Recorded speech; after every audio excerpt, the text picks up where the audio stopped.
আমার ননদের ছেলে, আমি, আমার ছেলে, আমার শ্বশুরমশাই মিলে সবাই মিলে শপিং করতে বেরিয়েছি। আমার ননদের মেয়ে মুখে ভাত বলে, ওই জন্যে।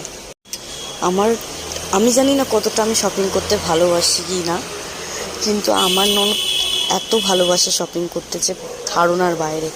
ননদ খালি যেখানেই দাঁড়াচ্ছে সেখানেই ফুল স্টপ হয়ে যাচ্ছে। আমার ননদের ছেলে তো খুব রেগে যাচ্ছে যাকে বলে।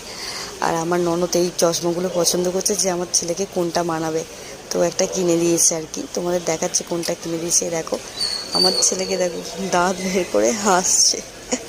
আর এটা দেখো কি মিষ্টি লাগছে না আমার ছেলেটাকে।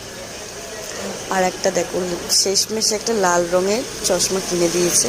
আর এখানে ফুচকা বানায় আলাদা ধরনের, যাকে বলে হায়দ্রাবাদে হচ্ছে ঘুগনির সাথে ফুচকা, মানা যায়। কিন্তু এটাও যে খুব একটা খারাপ লেগেছে সেটা কিন্তু নয়, মোটামুটি লেগেছে, ভালোই লেগেছে আর কি।